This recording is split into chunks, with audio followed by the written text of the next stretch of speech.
porque a través de ella hablas a nuestros corazones, te revelas a nosotros para que podamos recibir tanta información que sería imposible de conocer si no fuera que tú la has entregado a través de tus siervos a lo largo de los años y que hoy está condensada en este libro maravilloso, la Biblia, palabra de Dios. Pedimos, Señor, que abras nuestro entendimiento y nuestros corazones para estudiar este tema hoy bajo tu guía y dirección. Agradecidos, adorándote y alabándote, pedimos esto en el nombre del Señor Jesucristo. Amén. Amén. Muy bien, hermanos, pues como acabo de decir, con mucha alegría para mí vuelvo a compartir con vosotros este tema. Y entonces os voy a poner aquí el PowerPoint para que podáis seguir la clase con vuestros apuntes. Esta es una clase de esas que a veces nos cuesta un poquito dedicarle tiempo. Cuando yo estudié en el Instituto Bíblico hace ya, bueno, no voy a decir cuántas décadas atrás, nos dieron una materia que se llamaba doctrinas heréticas, ¿eh? Y tuvimos que aprender por, de memoria para luego tener que rendir las creencias de los mormones, de los testigos de Jehová y de algunas otras sectas heréticas que abundan, lamentablemente, engañando a miles y miles de personas.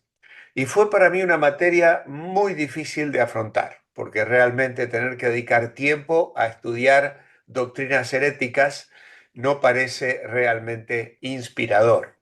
Sin embargo, necesitamos, porque vivimos en un mundo en el que nuestra fe va a ser puesta a prueba y donde tristemente hay algunas propuestas que se nos pueden hacer incluso dentro de nuestros ambientes evangélicos que tristemente están encuadrados dentro de falsas teorías sobre la inspiración.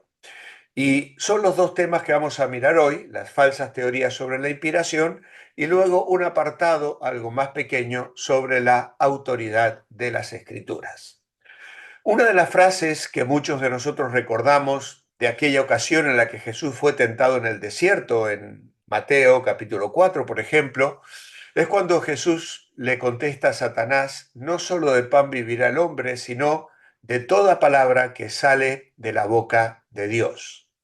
Las palabras de Dios, como dice la Escritura y como el Señor señala aquí, han salido de la boca de Dios. Es decir, han sido exhaladas por Dios y ha sido el tema de la inspiración.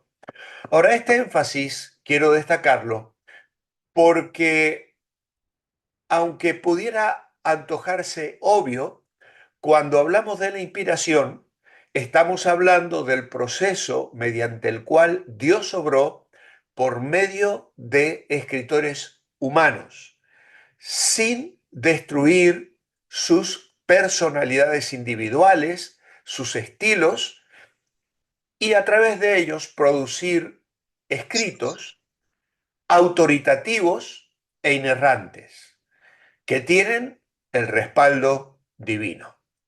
Un proceso por el cual el Creador nos ha comunicado esas palabras que, como dijo el Señor, han salido de su boca. En las Escrituras hay ejemplos claros en los que Dios mismo escribió algunas palabras de la Biblia, por ejemplo en Éxodo 31 y 32, aquellas tablas que luego Moisés rompe ante la indignación que le produce la rebelión del pueblo. Y hay otras ocasiones en las que Dios instruyó a ciertos hombres a escribir palabras divinas. Por ejemplo, el profeta Isaías o Jeremías en algunos párrafos. Y claro, también encontramos en el Nuevo Testamento a Jesús prometiendo a sus discípulos que el Espíritu Santo les recordaría las palabras que les habló. ¿Recordáis la conversación en el aposento alto, la última noche, Juan capítulo 14.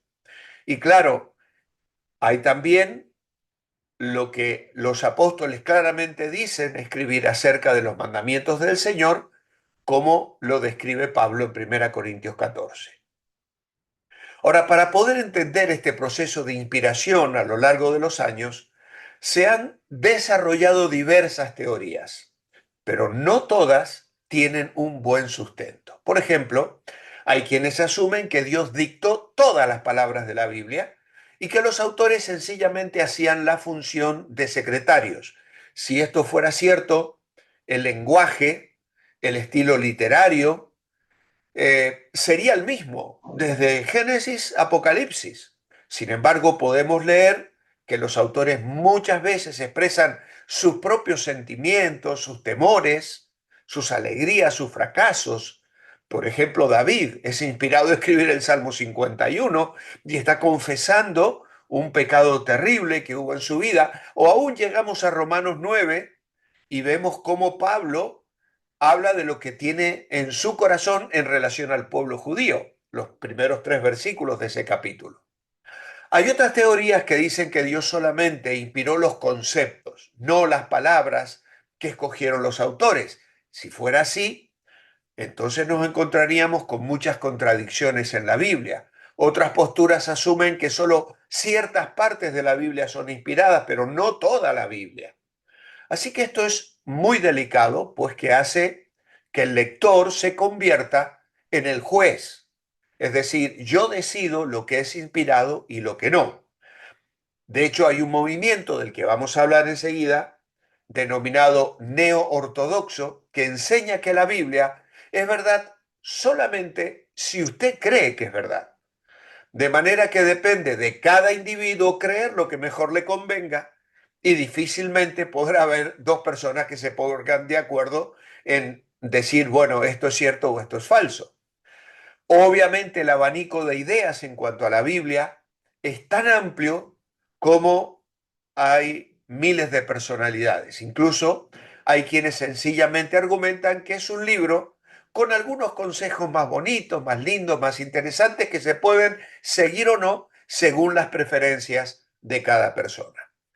Estas teorías no toman en cuenta la plenitud de la inspiración plenaria y verbal que la Biblia reclama para sí misma.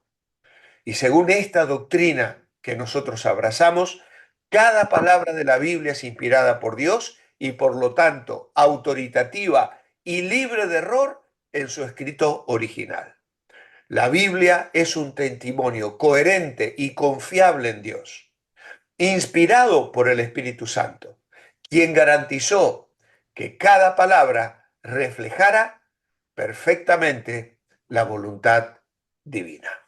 Por eso es que hoy vamos a dedicar este tiempo para hablar de teorías falsas tocante a la inspiración. Y en relación con la doctrina de la inspiración, como he dicho, se han formulado varias teorías. Nosotros no vamos a poder estudiar todas, pero vamos a tocar las que pueden manifestarse o que pueden ser más comunes. Y claro, estas afirmaciones, estos postulados, vamos a encontrar que no encuentran asidero real en la palabra de Dios y consideramos que esas teorías son falsas. La primera de ellas es la inspiración natural. Esta teoría surge de los que plantean que del mismo modo que un artista, músico, pintor ha ejecutado grandes obras maestras, así también los hombres que escribieron la Biblia realizaron sus trabajos como producto de dotes naturales. Para los que así piensan, la Biblia puede ser la pieza literaria más importante que se haya producido, pero por ser un producto de genio humano, obviamente es falible. Así que esta teoría sugiere que la inspiración bíblica es resultado sencillamente de la capacidad creativa o intelectual de los seres humanos. Es cierto que los seres humanos hacemos cosas inspiradoras, extraordinarias, llenas de belleza, de contenido, con mensajes realmente extraordinarios.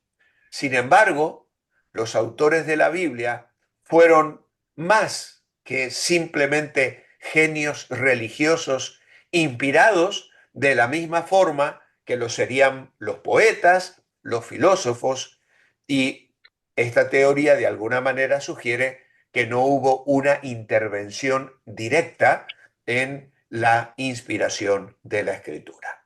Por eso, las objeciones a esta teoría es precisamente contraria a los postulados de la Biblia, que ya los hemos mencionado.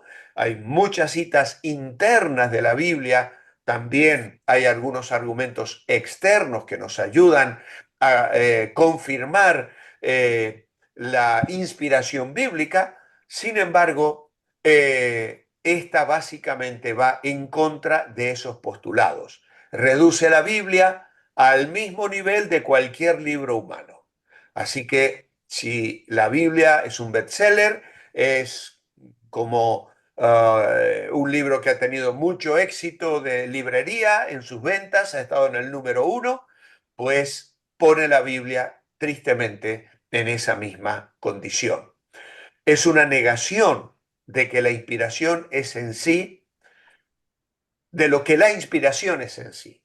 Inspiración natural no es inspiración. Así que diríamos que en realidad es una negación total de que la Biblia es inspirada verbal y plenariamente. Así que, como hemos dicho, reduce la Biblia al nivel de cualquier otro libro de gran influencia. Y no solo eso, niega que el Espíritu Santo haya influido en su contenido. Así que tenemos que decir que entonces hasta el Señor Jesús medio que nos engañó y engañó a los discípulos cuando les prometió, Él os recordará las cosas que yo os he dicho. Al ver la Biblia como un producto de la genialidad humana, ignora la naturaleza divina y niega la autoridad que la palabra de Dios tiene. Por eso desacredita el testimonio de Cristo y de los apóstoles. La teoría de la inspiración natural es realmente problemática porque reduce, como hemos dicho, la Biblia a una obra que no procede de Dios, es meramente humano, contradiciendo el testimonio interno de la Escritura, por ejemplo, 2 Timoteo 3:16, donde Pablo dice, toda la Escritura es inspirada, literalmente soplada, respirada por Dios. Si la Biblia fuese solo un producto humano, carece de autoridad absoluta y universal. Y por supuesto, no se puede sostener en temas de fe y de moral.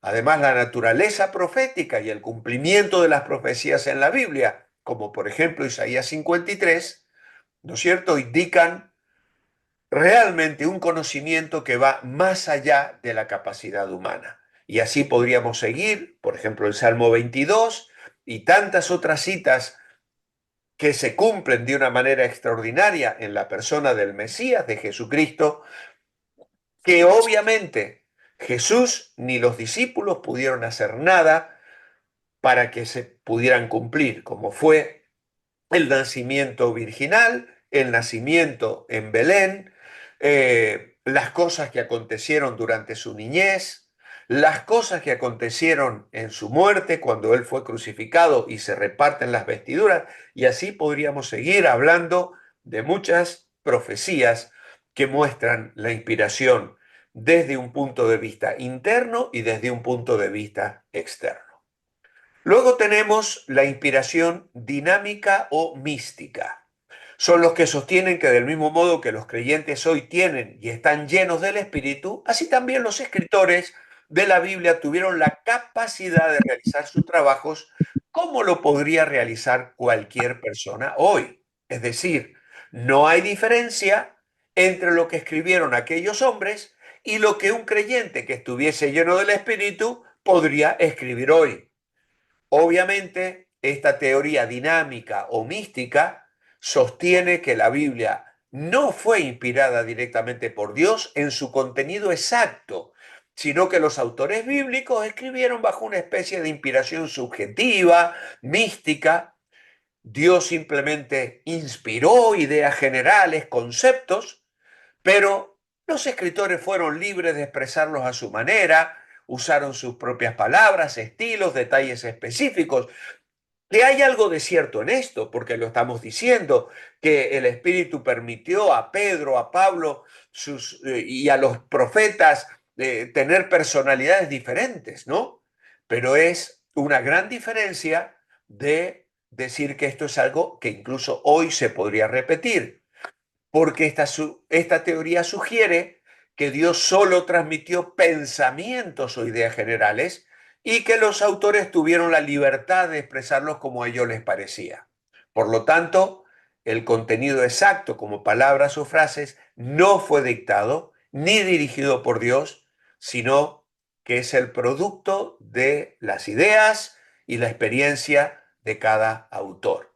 Y cuando se habla de una experiencia mística, algunos adherentes a esta doctrina creen que los autores tuvieron una experiencia subliminal, una conciencia especial de Dios al escribir, pero niegan que recibieran guía divina específica o directa para las palabras exactas que debían escribir. Y claro, eso obviamente ataca a la doctrina de la inspiración verbal y plenaria.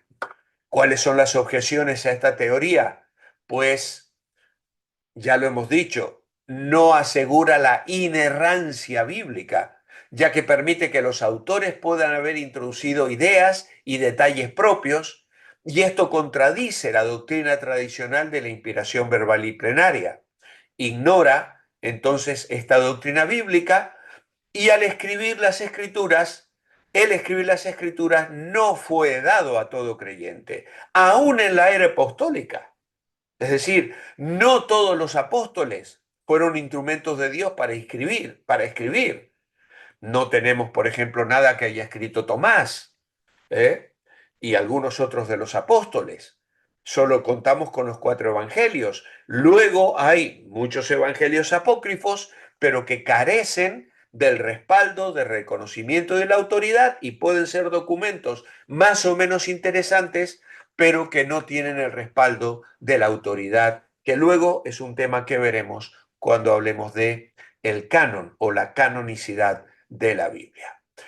Por otra parte, podemos decir que el canon fue completado, de modo que ya nada se le puede añadir y además esta teoría que sugiere que aún hoy pueden haber personas que están recibiendo revelación al mismo nivel de lo que encontramos en la palabra de Dios, pues ignora la historia eclesiástica. La Iglesia solo ha reconocido los libros canónicos como inspirados.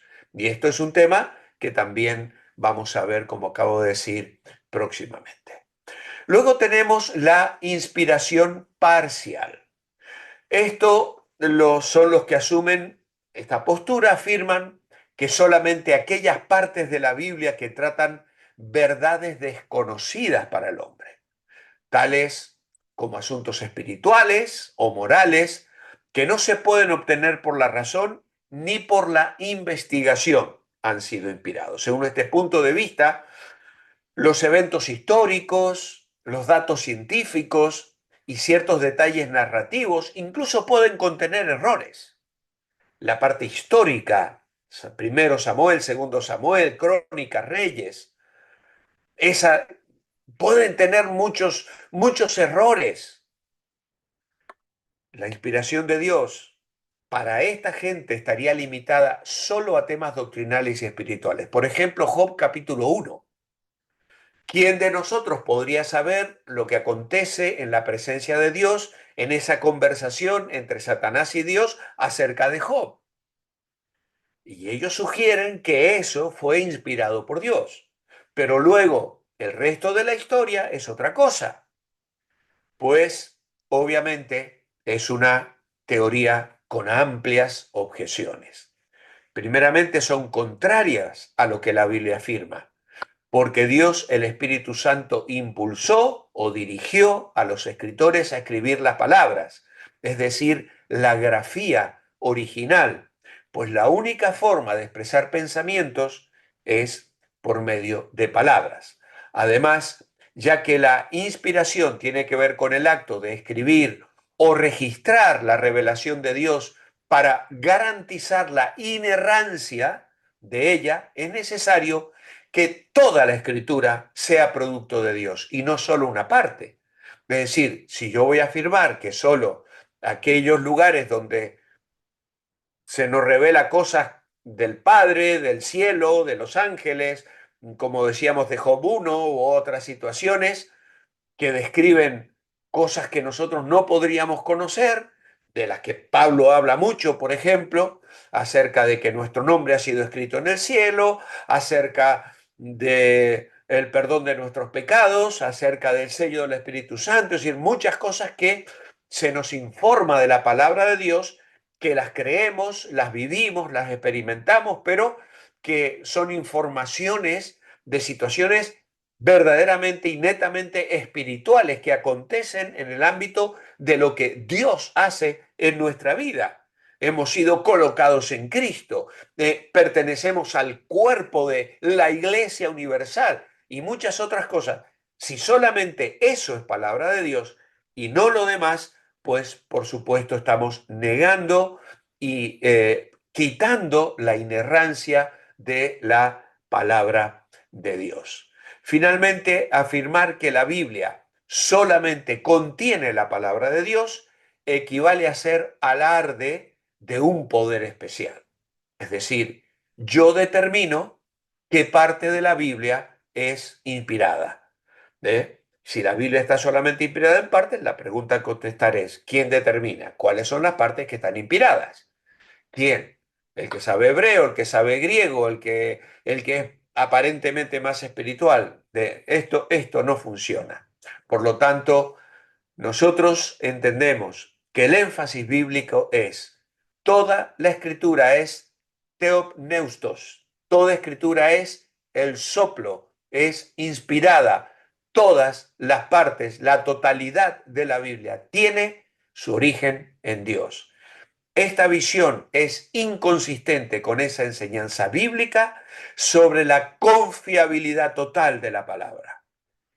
Jesús mismo citó eventos históricos de la Escritura, como la creación de Adán y Eva, por ejemplo, en Mateo 19. También habló en Mateo 24 del diluvio en tiempos de Noé y los señaló como hechos reales, no como alegorías u historias con errores. La teoría de la inspiración parcial genera dudas sobre qué partes de la Biblia son confiables. Yo he escuchado personas decir, bueno, la historia de Génesis y la creación del hombre es un mito. ¿Quién se va a creer que eso fue así? O el tema de el diluvio. Es una historia para niños. Yo lo he escuchado de boca de un cura que compartíamos, bueno, nunca hablé con él, pero él era el cura en el pueblo donde yo era pastor. Y yo le escuché decir a él precisamente eso, es una historia para niños, ¿no? Pues precisamente es negar la inspiración de la Biblia y burlarse de las cosas que incluso Jesús afirmó. Grados de inspiración.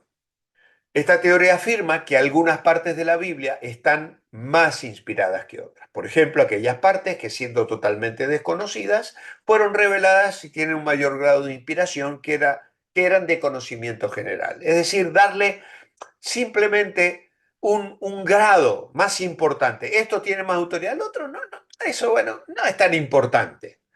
Es parecida en un sentido, pero tiene algunos rasgos diferentes. No nos vamos a detener mucho en ella. Vamos a decir que en realidad hay grados de valor, pero no grados de inspiración. Y por supuesto, el Salmo 23, el Salmo 22, el Salmo 24, el Salmo 91, y cuántos otros salmos, Isaías 53 y los evangelios. Es decir, hay lugares de la Biblia que están exactamente igual de inspirados que las genealogías de la Biblia, de Primera Crónicas, que me cuesta leerlas y que a veces me parece que no dicen mucho, o incluso las partes de el Pentateuco, de Levítico, con aquellas fiestas judías y cosas que a veces se nos pone pesado leer, o las visiones de Ezequiel, que nos cuesta entenderlas, necesitamos que alguien nos las explique. A eso nos referimos en el sentido de que hay grados de valor. Valor para mi vida cristiana, valor para lo que me habla de los mandamientos del Señor, de mi relación con el Señor, etcétera, pero no que yo le considero menos inspirado. Por eso, por ejemplo, yo estoy en mis devocionales llamando a la gente a una lectura completa de la Biblia a lo largo del año 24 y ha tocado leer todos los capítulos de la Biblia y hay que leerlos todos porque es toda palabra de Dios. Por lo tanto, inspiración tiene que ver con el acto de registrar, de escribir o registrar la verdad bajo la dirección del Espíritu Santo. Las evidencias internas apoyan que todas las partes de la Biblia son igualmente inspiradas. Luego tenemos aquí otra falsa teoría que es la de dictado verbal. Esta teoría es conocida también con el nombre de inspiración mecánica. Claro, porque afirma que la escritura fue dictada por Dios y que los escritores actuaron como simples secretarios copiando aquello que se les dictaba. Aunque la teoría del dictado busca enfatizar la precisión de las escrituras, es decir, tiene un envoltorio que parece ser interesante, ¿no? Vamos a decir, oye, que la Biblia la dictó Dios palabra por palabra, ¿no? Eh, Da una sensación de certeza absoluta, ¿no? Ignora el papel activo y único de cada autor bíblico, los estilos literarios, las perspectivas culturales de los diferentes autores, muestra que no simplemente fueron máquinas, sino personas reales que escribieron bajo la guía del Espíritu sin perder sus rasgos personales. ¿Cuáles son las objeciones a esta teoría?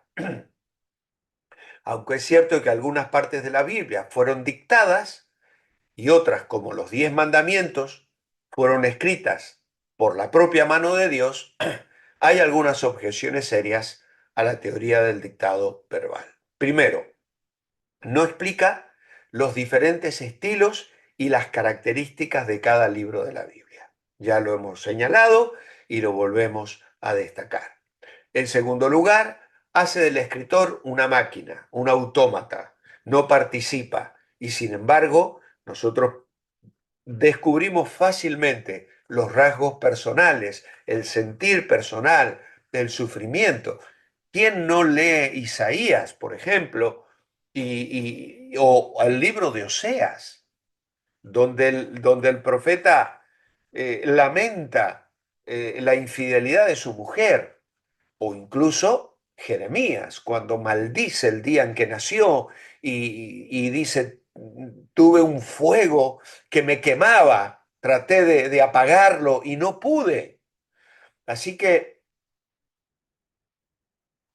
esta teoría hace del escritor una máquina, un autómata, y no lo vemos así en la palabra de Dios.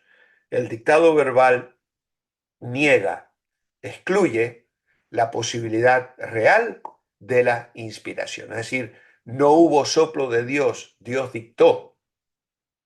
Y la Biblia misma muestra que Dios usó personas con sus propias características, lo que hace a las escrituras tanto divinas como humanas. En vez de un dictado mecánico, el Espíritu Santo supervisó el proceso para que el mensaje de Dios se transmitiera perfectamente, pero a través de cada autor. Ya estamos casi acabando, aunque nos queda una bastante larga. Inspiración psíquica o neo-ortodoxa. Le vamos a dedicar un poquito de tiempo porque esta tiene que ver con nosotros, con nuestra generación, diríamos así. Aunque surgió al principio del siglo XX, dio comienzo un movimiento teológico que ha estado ocupando desde entonces un lugar prominente en el protestantismo. Dicho movimiento surgió como una reacción al liberalismo y se le conoce por varios nombres. Bueno, el liberalismo se refiere a postulados racionales, ¿eh? Es decir, yo algo he explicado ya de esto en algún momento, niegan la Inmaculada Concepción, por ejemplo, niegan todo lo que es milagroso en el Nuevo Testamento y en el Antiguo Testamento, y bueno, se le reconoce por varios nombres. Primero, bartianismo, en honor a su fundador, llamada también teología de crisis debido al énfasis en el juicio de Dios sobre el hombre. También se habla de un neoliberalismo porque enfatiza lo trascendental, cosa que el liberalismo no hace.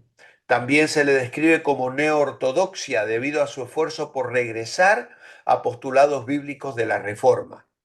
En verdad puede decirse que la neoortodoxia constituye un esfuerzo por acercar a los evangélicos conservadores con los liberales modernistas. Es decir, se está intentando aquí encontrar o cubrir una brecha.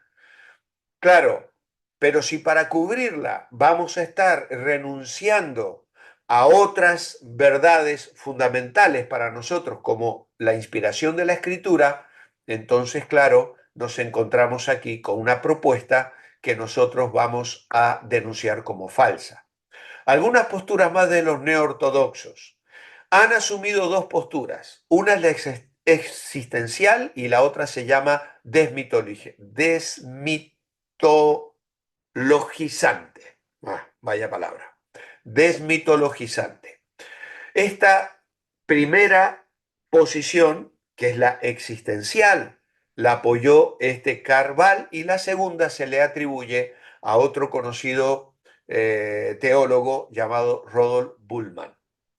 El punto de vista de Barr, el punto de vista existencial, es que la Biblia es un testigo de la palabra de Dios como tal. Pero la palabra en realidad, sugiere él, es Cristo. Claro, en el principio era el verbo, el logos, el verbo era con Dios, el verbo era Dios. La Biblia es la palabra de Dios para él, para Barr, en un sentido solamente secundario. Para este señor, la Biblia está plagada de errores. No obstante, afirma que la Biblia se convierte en palabra de Dios cuando el Señor desea usar ese medio imperfecto para confrontar al hombre con su palabra perfecta.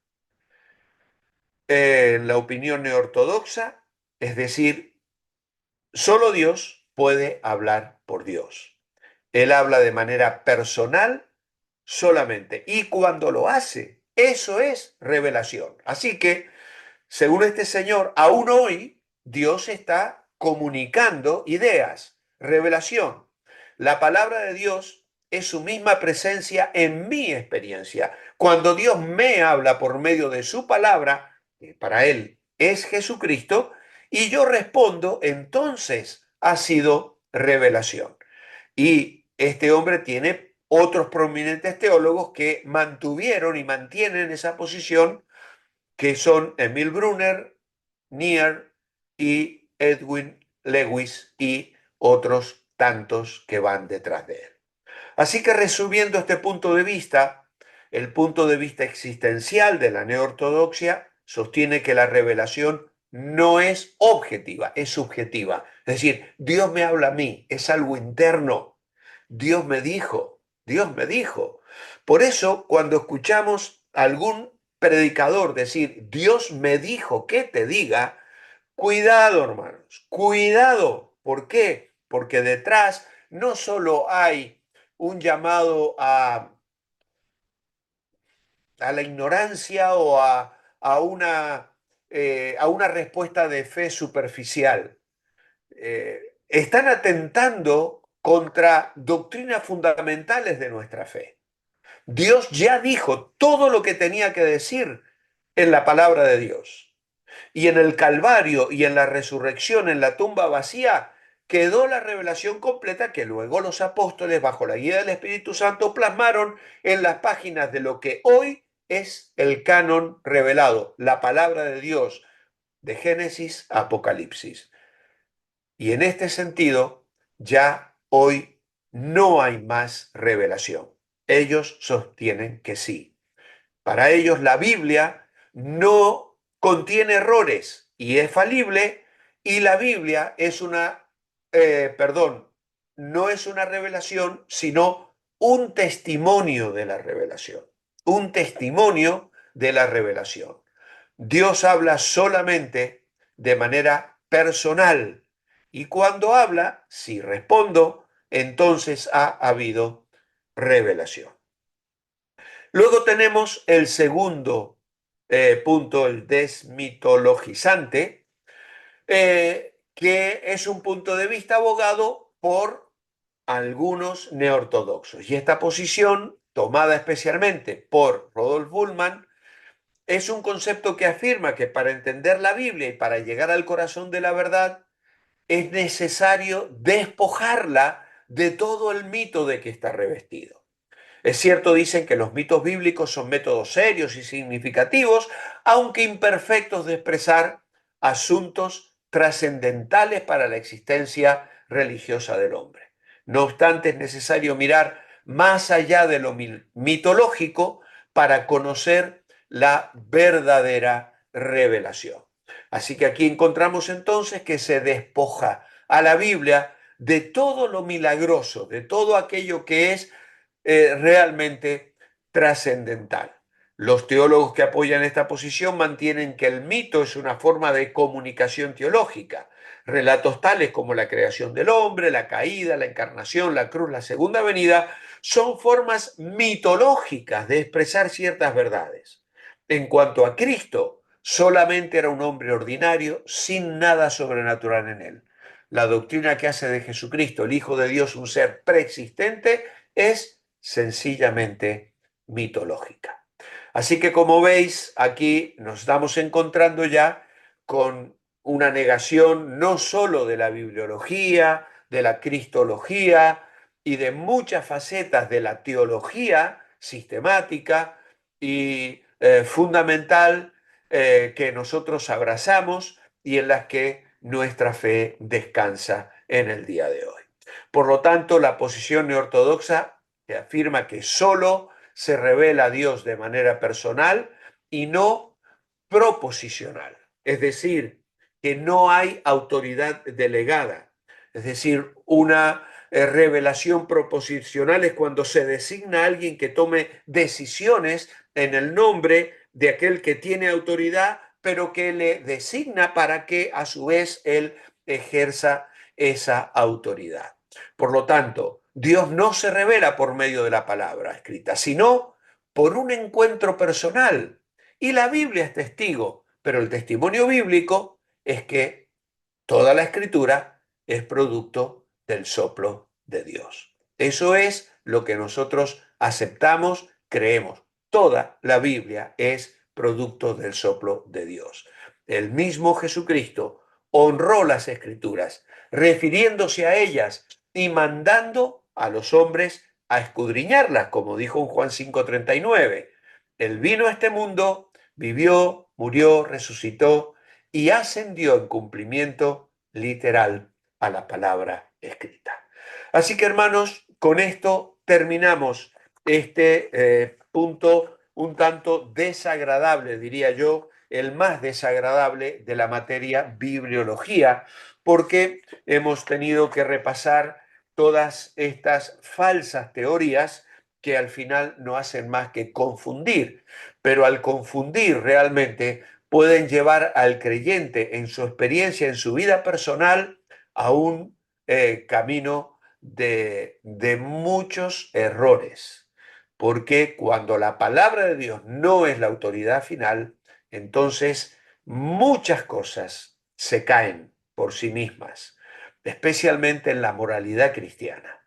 Y hoy, tristemente, vemos que en muchas iglesias evangélicas se pasan por alto porque la sociedad lo permite, parejas de hecho, personas que no se han casado y que quieren tener ministerio, en fin, porque bueno, el mundo lo acepta, pero para nosotros hay una autoridad bíblica y a ella nos debemos comprometer si queremos honrar a Dios y Dios honra a los que le honran. El segundo tema de nuestro encuentro de hoy es la autoridad de las Sagradas Escrituras. Aquí prácticamente vamos a leer y completar el apunte que tenéis porque creo que refleja todo lo que he querido compartir sobre este tema y vamos a ir destacando algunos párrafos más importantes.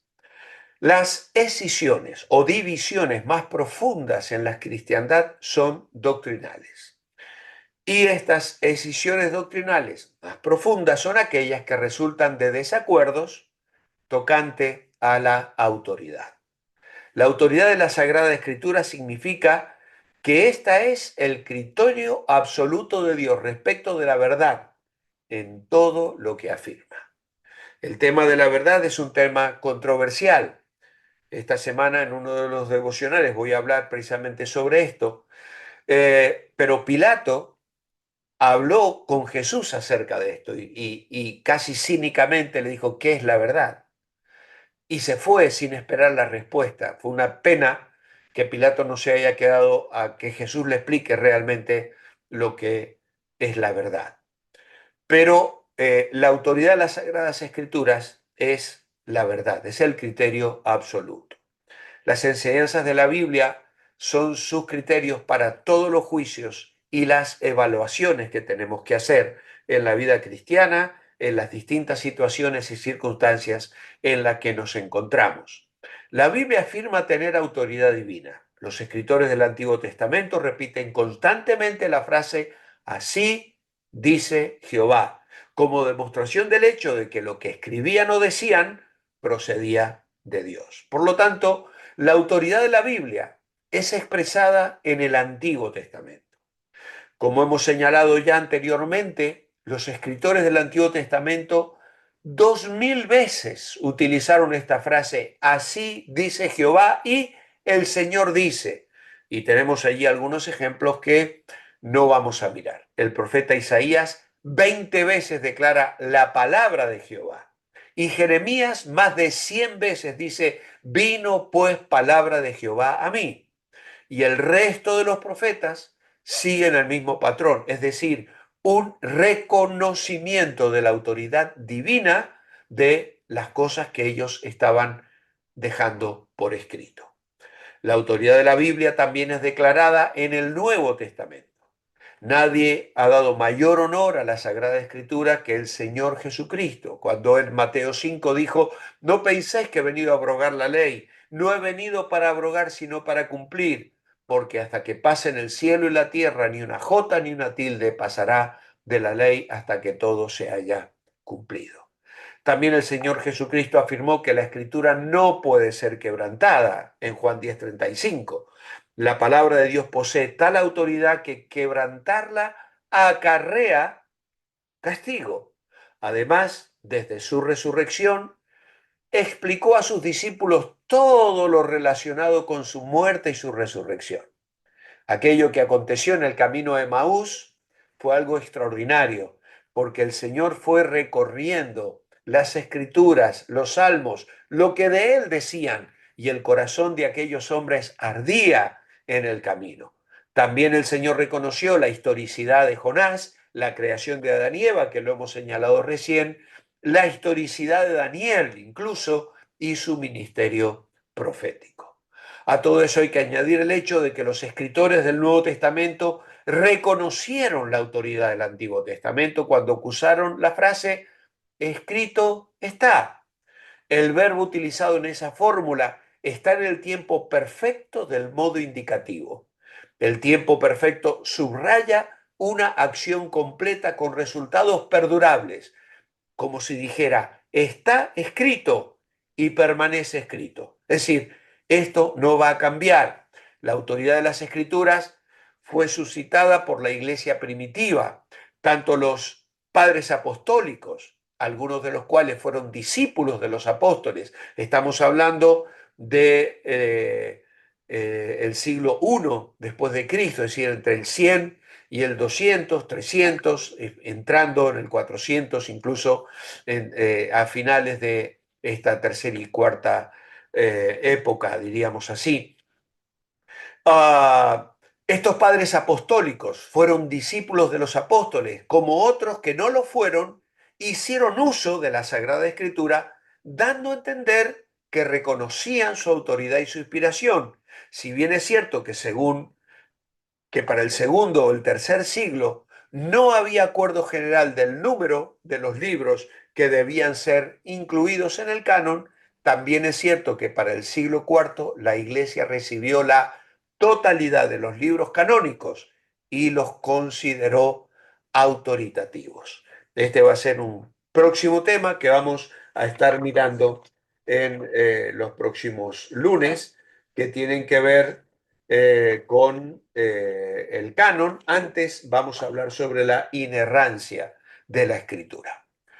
Eh, Vamos a mencionar algunos de estos padres de la iglesia, hombres como Policarpo, Justino Mártir, citaron ampliamente y reconocieron muchos de los libros del Nuevo Testamento.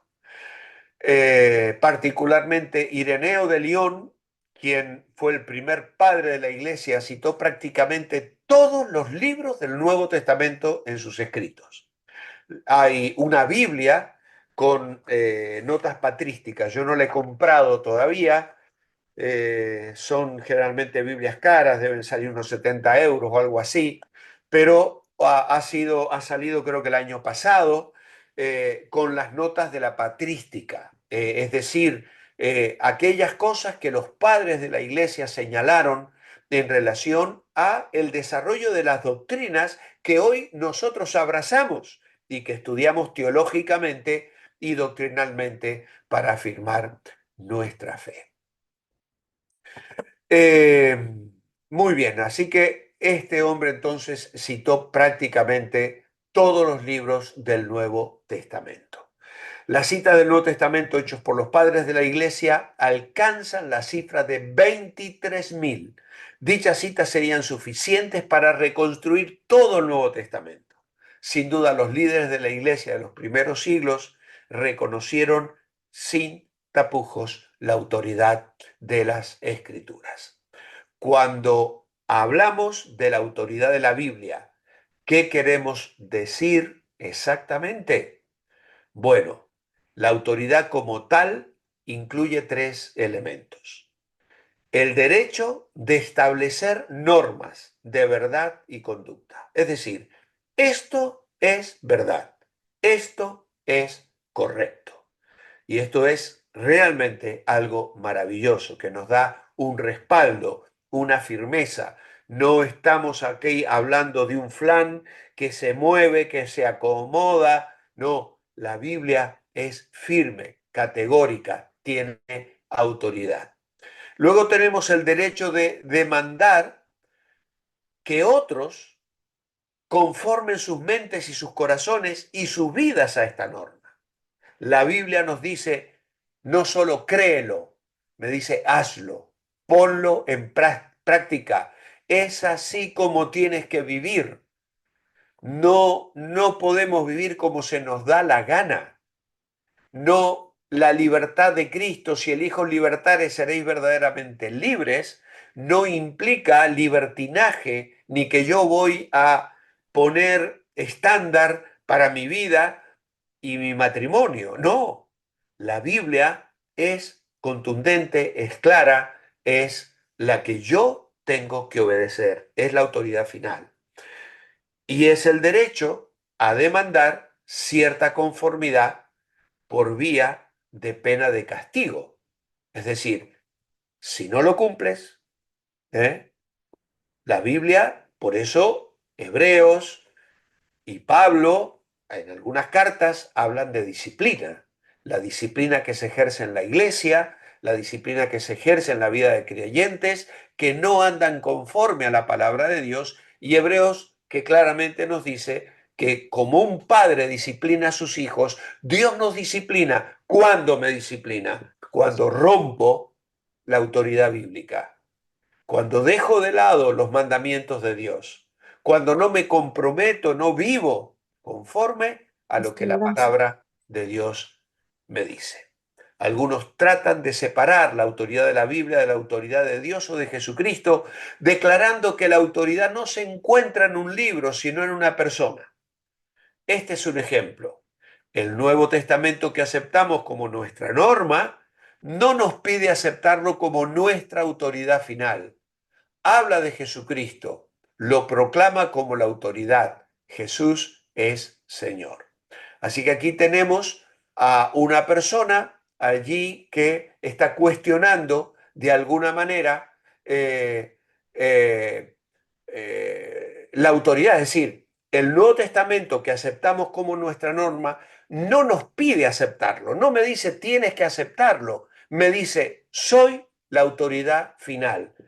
Cristo lo es, Él es la autoridad, Él es Señor y esto es innegociable. Yo no voy a poder cuestionar este principio de vida cristiana. Estamos de acuerdo, por supuesto, que la autoridad pertenece solamente a Dios, incluyendo al Hijo de Dios, pero no podemos separar su autoridad de su palabra, de manera que la Biblia, siendo las palabras mismas de Dios, lleva consigo todo el peso de la autoridad de Dios. Cristo es Señor y ejerce su autoridad a través de la palabra de Dios. La supuesta distinción entre la autoridad personal de Dios o de Cristo y la autoridad de la Biblia es una falsa elección. No hay una distinción. La única manera de negar esto es negar que la Biblia es verdaderamente la palabra de Dios. Así que como resumen y conclusión, la Biblia la inspiración de las Escrituras es una doctrina fundamental para la Iglesia cristiana. Significa que los escritores sagrados no escribieron lo que les parecía, sino que fueron guiados, protegidos, supervisados por el Espíritu Santo, de tal modo que escribieron lo que de verdad es la palabra de Dios. Los términos autoridad e inspiración juntos nos ayudan a entender la importancia de la Biblia para la fe cristiana. La palabra autoridad describe el hecho de que la Biblia sea capaz de guiar a las personas en todas las generaciones y situaciones de forma excepcional a la fe en Dios por medio de Jesucristo. Esto es algo extraordinario, hermanos. Que esta palabra haya funcionado para quienes vivieron en el siglo I, en el siglo II, en el siglo V, en el 1000, en el 1200, en el 1700, en el 1800, en el 2000 y en el 2024. Todas las generaciones que han existido han encontrado en la palabra de Dios la guía para, por la fe en Jesucristo, entrar en una relación personal con Dios. Ningún otro libro en el mundo tiene esa autoridad. Tanto en el Antiguo como en el Nuevo Testamento, la Biblia presenta fielmente el carácter del Dios creador y declara su invitación al mundo para que vengan a Él en busca de salvación. Se dice que la Biblia tiene autoridad en todos los temas de fe, y esto significa que se puede confiar en ella, si lo que se busca es tener una relación con Dios. Así que, amados hermanos, ruego a Dios que este tema fundamental e importante alumbre nuestras mentes y nuestros corazones para amar más este precioso y maravilloso libro que es nada más y nada menos que la Escritura, la palabra que Dios nos ha dejado para que la amemos, para que la guardemos en nuestro corazón y reconozcamos en ella la autoridad que Dios ha querido darle. Amado Padre, gracias queremos darte por tu palabra. Señor, nos duele pensar que los hombres manipulan, tergiversan y sugieren ideas para desautorizarlas sutilmente. Por eso estas doctrinas de la inspiración, Señor, queremos conocerlas, para que no nos engañen, para que no se cuelen en nuestra experiencia personal, sino, Señor, que podamos vivir en la verdad de Dios, reconociendo tu palabra autoritativa, final para nuestra vida, sabiendo que conformarnos a ella implica el que seremos bendecibles, bendecidos por el Dios eterno, el Dios de gracia y de misericordia. Señor, levantamos tu nombre y como dice el Salmo 138, y tu palabra sobre todas las cosas. A ti sea la gloria en tu nombre. Amén. Así hemos llegado al final, hermanos, que el Señor os bendiga.